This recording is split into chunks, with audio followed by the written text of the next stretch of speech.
Hello and welcome or welcome back to my channel. My name is Ali and here I just talk to myself about books and then someone, maybe you may not watch this at a later date.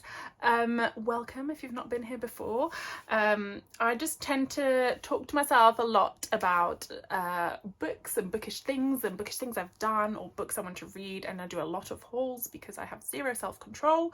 But today I bring you a wrap up for November, so let's go through every book I read in November.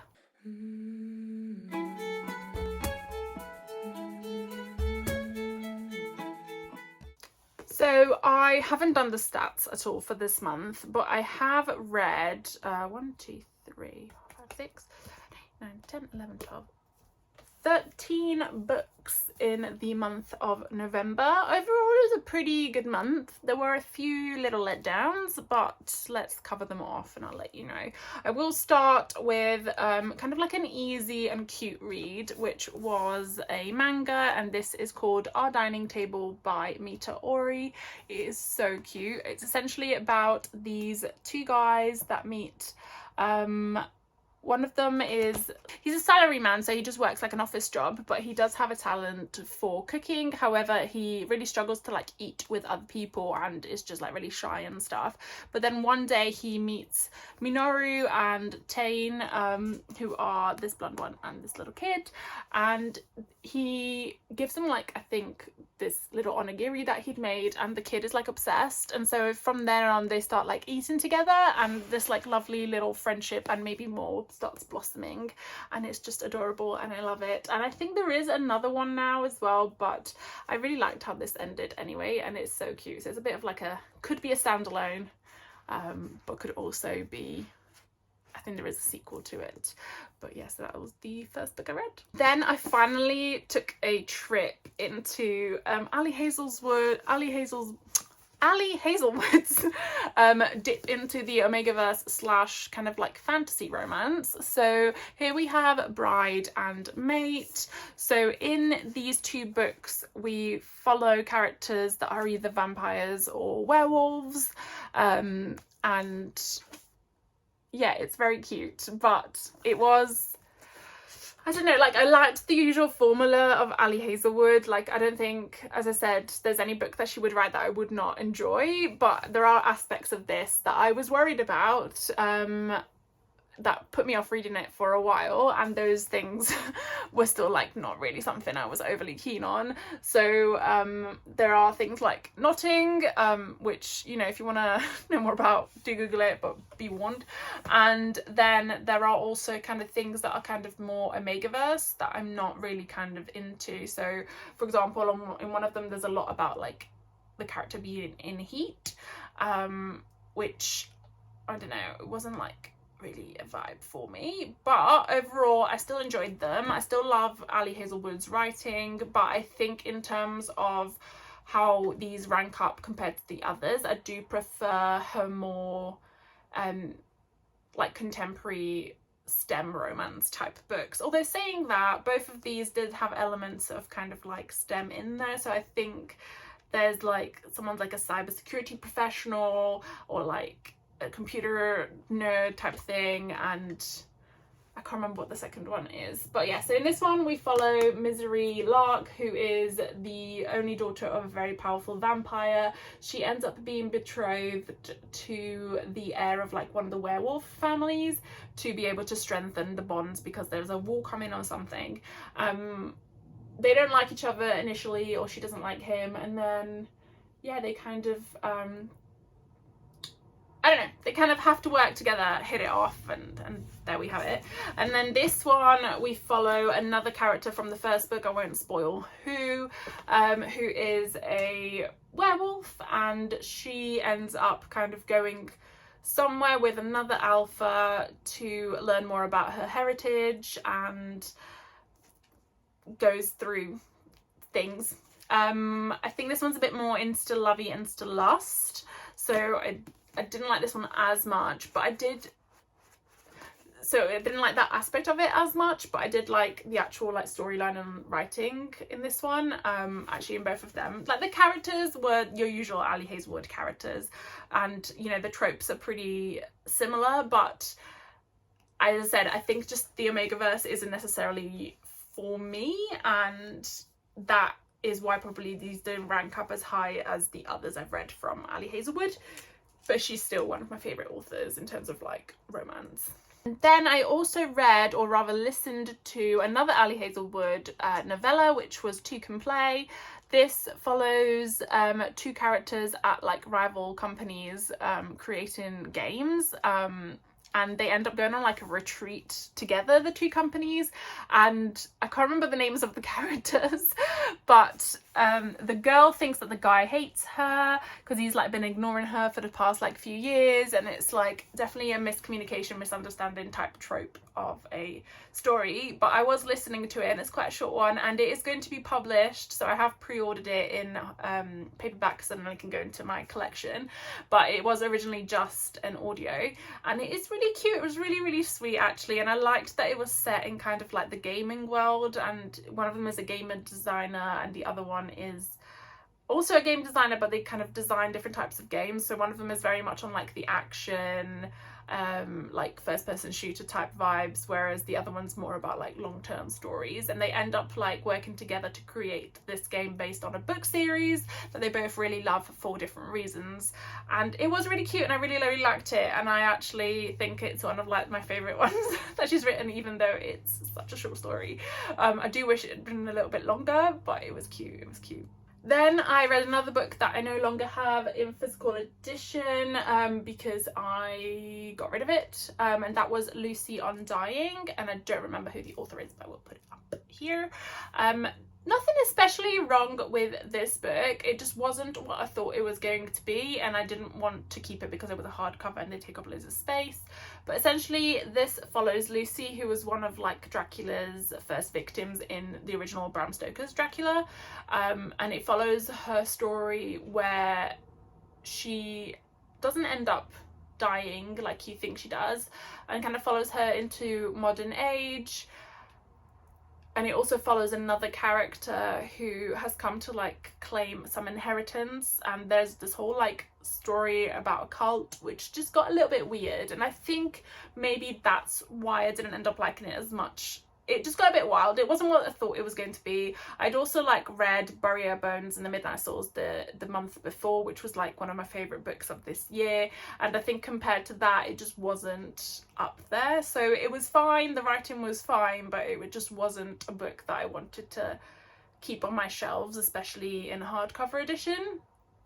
But yeah, I don't know, to say it wasn't that long, it did take me a while to get through it, and I was like a little bit like by the end of it. Then I read People Watching by Hannah Bonin Young. I always want to say like Helena Bonham Carter. Hannah Bonham Young. So this is the first time I've read a book by this author. I'd heard really good things, and I do also have Out on a Limb somewhere to read, although it does have a pregnancy trope in it, which isn't like my fave, so I have been putting off reading it. But I thought this one looked really cute and autumnal, and you know, it was the perfect time of year to read it, so I picked it up.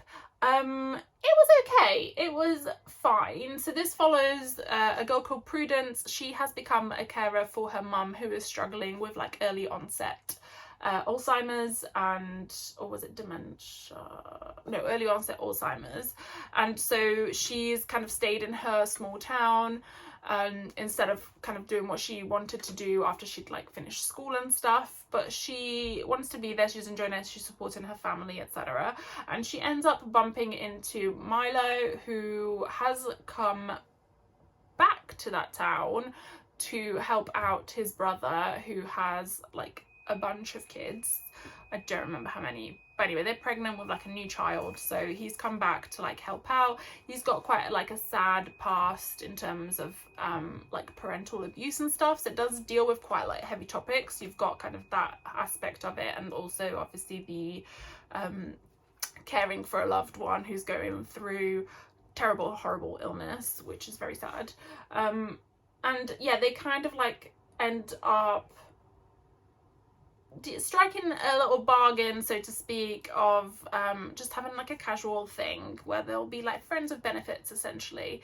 And yeah, that's kind of how the story goes. Now, I think what put me off a little bit on this one was that although I did like the topics it explored and I thought they were done quite well, and I did like the writing style and I quite like the characters, it was just too insta-lust and insta-love for me.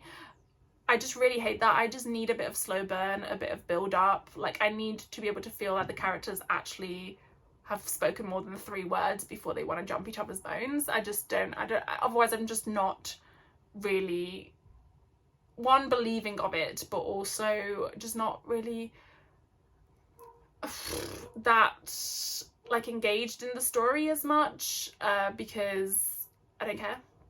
So yeah, it was fine. It was a fine book. I thought it was well written, so I am still going to try and give Hannah Burnham Young a try, some of her other books, but yeah, I don't know if I would necessarily recommend this or read it again. Next, I read Rewitched by Lucy Jane Wood, and I feel kind of terrible because I feel like maybe this is a me problem, but first of all, this is a very cute edition, a little cat from the works. But this follows the story of Belladonna Blackthorn, who has, so in this world you're kind of like gifted powers if you're from like a line of witches, etc. But on your 30th birthday, you have to basically like demonstrate that you have been utilizing your powers that you have been gifted for like worthy causes and for good, etc. So she hasn't really been doing that, ends up kind of being summoned by the Coven to be assessed, and there is like a real possibility that they might take the powers back from her unless she can demonstrate that she has been utilizing them in a worthy, manner. And she ends up like working with this guy who is, I don't know what he is, some sort of warlock anyway, and also this other warlock, and there's a whole storyline and a whole subplot and some plot twists, etc. And I think if I had read this potentially in another mindset, or state of mind rather, I might have enjoyed it more. But when I was reading it, I probably wasn't either in the right mood, or, you know, a lot of things have happened, so my mood has been really up and down at the moment anyway, and I just really struggled reading it. Like, it's a really short book. I'd heard really good things about it, but I struggled with the writing style, I struggled with the characters, I didn't really like get on board with the relationships being built. You know, it's even got found family in it, and I still didn't like really vibe with the way that this was written in that respect. And then also the actual plot just goes like kind of off a little bit, and it wasn't necessarily that I didn't see it coming, it was just more like random. It just felt quite random, I don't know.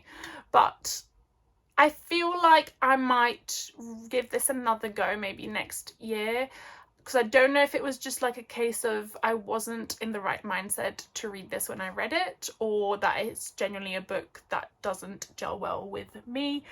But I think, I can't remember what I gave it in terms of rating, but it wasn't that high. I think it was just like pretty average, and yeah, I don't really know. Next, I read my first T. Kingfisher novel, and it's this cute little novel called The Clockwork Boys, which I really liked. This is a very cute edition from, oh gosh, can I remember this? I can't remember. I will put it up here so you can check out. But it's like a subscription box service, but you can also get like just standalone orders. So this one I got a while ago, and it's signed, and it's got cute little sprayed edges, and as I said, it's a very small book, but it really did pack a punch, and I really loved the writing style. Oh wait, this is my second T. Kingfisher book actually. Yeah, but completely different vibe. So this is in a world where you have these things called the Clockwork Boys, which are essentially these like huge mechanical creatures that are like destroying the world, and you've got this like ragtag band of misfits, so to speak, who end up going on this mission, or rather being voluntold and forced to go on this mission to try and find out more about the Clockwork Boys and defeat them. So I really loved that aspect of it, because you've got these characters that are just like so funny, and so imperfect, but in a very lovable way. So I think the main one is a girl, she's a like thief and forger, and she ends up like being arrested because something that she forged like nearly caused a war or something. Then you've got a knight who ended up being possessed by a demon and like slaying a bunch of nuns, which, you know, was unfortunate because he actually used to slay demons but then became possessed himself. Now he's no longer possessed. And then you've got another one who is, I think, like another thief or assassin. He's an assassin. And then there's also this like young clerk, maybe? I can't really remember what exactly he was. But anyway, you got this lovely little misfit bunch of people, and I loved that aspect of it. Like the found family, as you know, is one of my favourite tropes of all times. So I absolutely loved how that developed throughout the story. And the actual storyline itself is also really interesting. And it's a very short book, but as I said, it like really did pack a punch. So it's only 278 pages, but I really loved it, and I thought it was like a very well plotted out and developed first installment of this series, and I'm looking forward to continuing on in the future. So yeah, definitely keep an eye out for this one, and I do recommend it, especially if you're wanting kind of like that found family fantasy with somewhat high stakes, and you know, you like your, you know, misfits get together type vibes, and but are wanting to read like a massive book, then this is definitely for you. Next, I completely binged the entire, well, I say entire, the books that are currently published of the Kindred saga. So we have Spark of the Everflame, Glow of the Everflame, and Heat of the Everflame. This is probably now one of my new favorite like romantasy / fantasy with romance, fantasy romance series.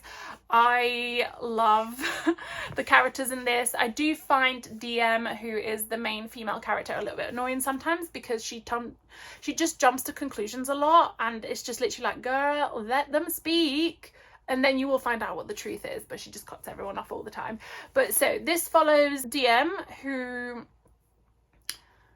has been living in this like very small village. She is the daughter of a healer and also like a war master type vibe. Her mum ends up going missing, and in this world you've got descended, who are descended from the gods, and they were meant to like support humans by helping provide them with like everything they needed. However, have ended up being somewhat corrupted and claiming power, and now they are like the elite, the royal families, etc., whereas like the humans end up like living in like slums and hardly having any food and not having access to medical and healthcare, and also end up becoming victims to the descended. So, you know, there's a lot of imbalance of power there. Last time that DM saw her mum was actually with a royal descended, so she ends up deciding to join this like rebellion to be able to infiltrate the descendant to find out what happened with her mum. And that's kind of like how we start off the whole story. However, it just like goes off, and you know, some of it is a little bit predictable, but I don't care because it's written so well and it's so fun that I just loved this series.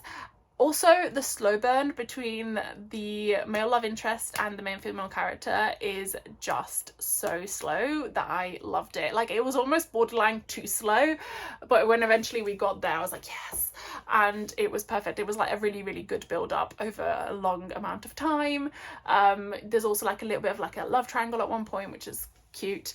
But yeah, I really, really loved this series. I feel like it needs more hype than it's currently getting. So if you haven't read this and you like romantasy or fantasy romance, do check this series out. It is a very good time. And as I said, I literally binged them back to back in like a week. I was obsessed. I could not put them down. I had this book, and then I ended up getting books 2 and 3 on Kindle so I could read them because I'd ordered these and they hadn't arrived yet. And I was just too impatient. So make of that what you will. Also, as I said in a previous video, or was it this video?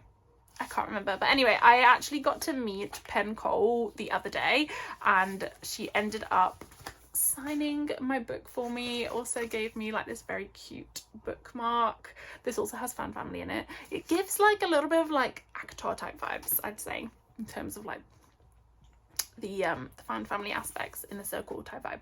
I also got to meet Stacia Stark, who is the author of a book that's coming out called We Who Will Die. I have pre-ordered that book, but it hadn't arrived yet, hence why she signed this lovely little post-it for me, and I will stick it in once it arrives. But I am very much looking forward to it. It's due to be released next week, I think, or has it already been released, but only just?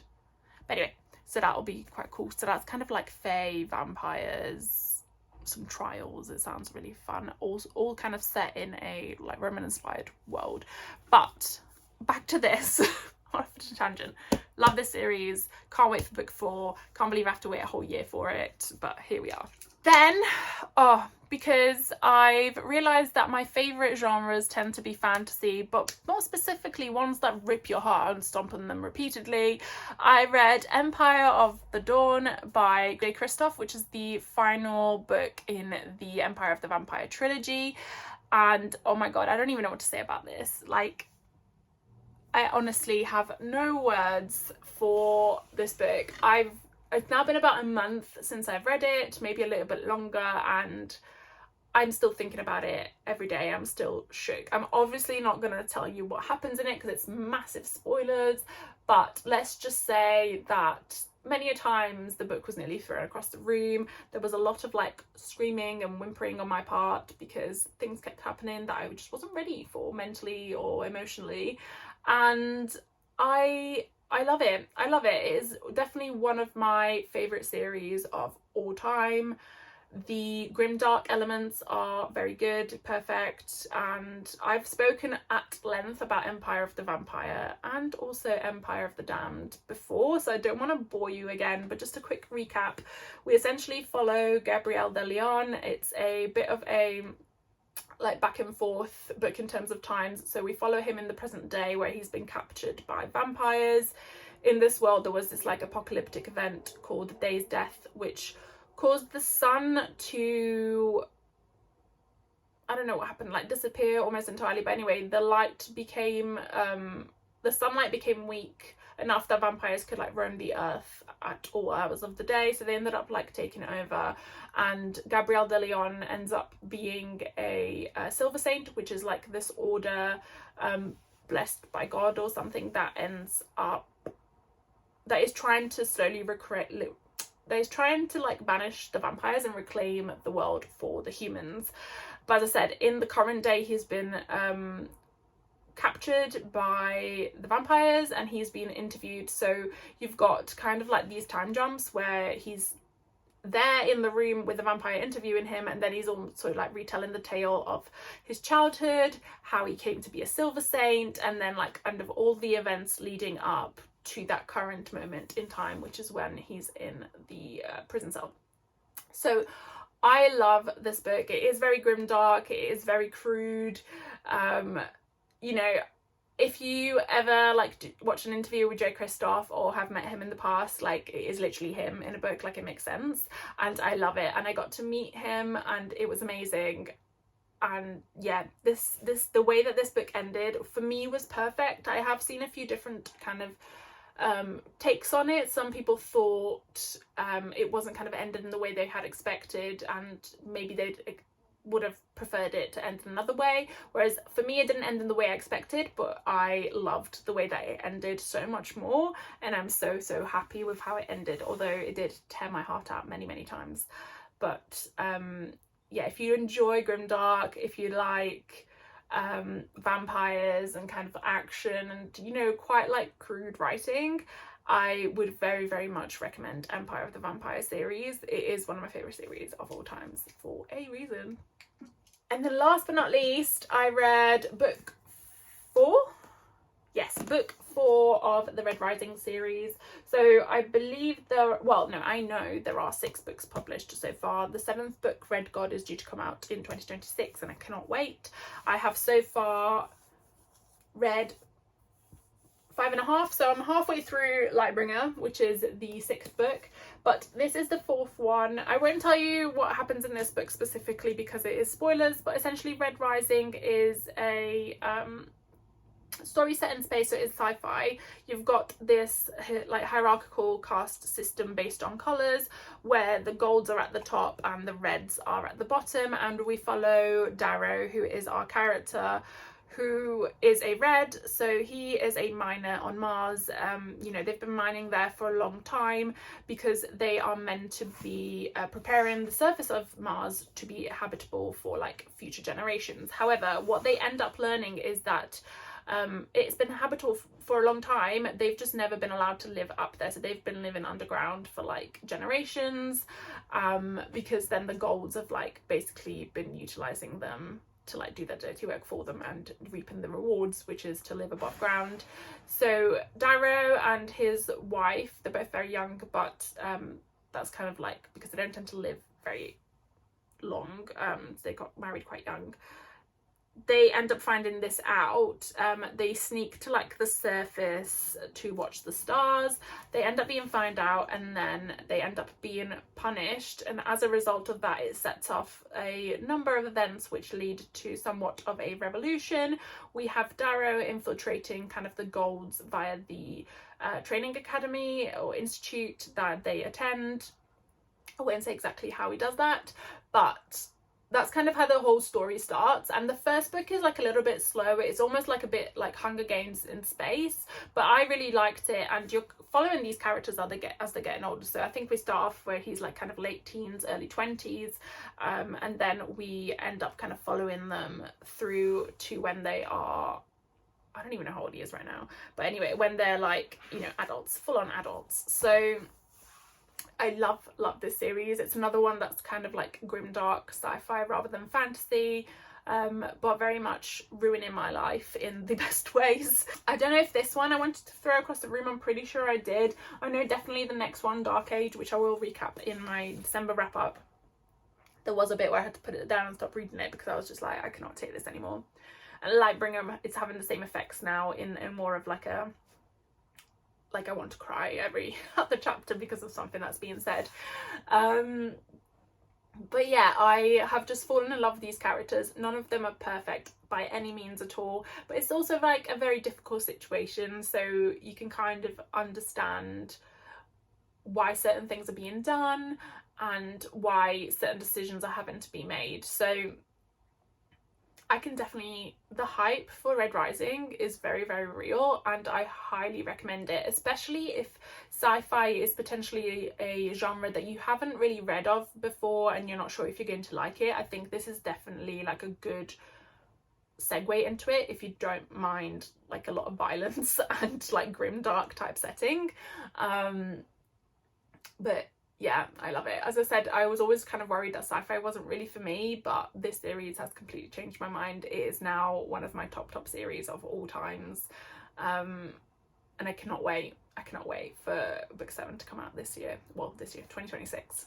So that is a recap of all the books I read in November. I had a great time on the most part, more specifically with Empire of the Dawn and Iron Gold, and also Spark of the Everflames, the Kindred Cursed Saga. Yeah, let me know if you read any of those books and what you thought. Let me know if, you know, this video has piqued your interest and you're wanting to read any of them in particular. I do highly recommend Spark of the Everflame, Red Rising, and Empire of the Vampire. But you know, don't let that sway you, but maybe you also do. So yeah, let me know your thoughts down below. Thank you so much for watching. If you enjoyed this video, please do pop a like, and if you would like to see more, please do click that subscribe button, and I will see you soon.